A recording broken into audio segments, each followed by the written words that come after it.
সাফল্য কোনো দুর্ঘটনা নয়, বরং এটি অর্জিত হয় অধ্যবসায়, পরিশ্রম, শেখা, অধ্যয়ন, আত্মত্যাগ এবং আপনার কাজের প্রতি অগাধ ভালোবাসার মাধ্যমে। এই উক্তিটি আমাদের জীবনের এক চিরন্তন সত্যকে তুলে ধরে। অনেকেই মনে করেন সাফল্য হঠাৎ করেই আসে, কিন্তু বাস্তবে এর পেছনে থাকে দীর্ঘ সময়ের কঠোর পরিশ্রম ও ত্যাগ।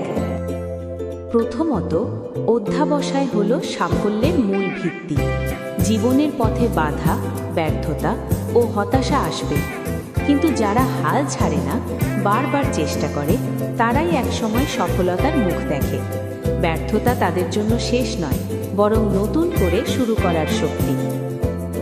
দ্বিতীয়ত, পরিশ্রম ছাড়া কোনো কিছুই অর্জন করা সম্ভব নয়। প্রতিটি সফল মানুষের পেছনে থাকে অগণিত নির্ঘুম রাত, কঠোর শ্রম এবং দৃঢ় সংকল্প। তারা সহজ পথ বেছে নেয় না, বরং কঠিন পথেই এগিয়ে যায়। তৃতীয়ত, শেখা ও অধ্যয়ন সাফল্যের গুরুত্বপূর্ণ উপাদান।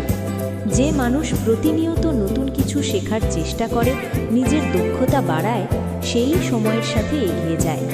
জ্ঞান ও অভিজ্ঞতা মানুষকে পরিণত করে এবং সঠিক সিদ্ধান্ত নিতে সাহায্য করে। এর পাশাপাশি আত্মত্যাগ একটি বড় ভূমিকা পালন করে। অনেক সময় আমাদের স্বাচ্ছন্দ্য, বিনোদন বা ব্যক্তিগত ইচ্ছাগুলো ত্যাগ করতে হয় বড় কোনো লক্ষ্য অর্জনের জন্য। এই ত্যাগই ভবিষ্যতে সফলতার পথ তৈরি করে।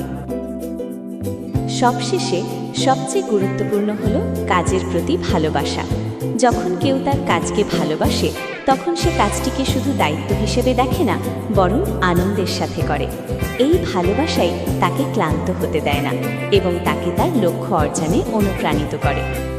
সুতরাং সাফল্য কোনো ভাগ্যের খেলা নয়, এটি ধীরে ধীরে গড়ে ওঠা একটি প্রক্রিয়া, যেখানে প্রতিটি পদক্ষেপে থাকে প্রচেষ্টা, ধৈর্য এবং আত্মবিশ্বাস।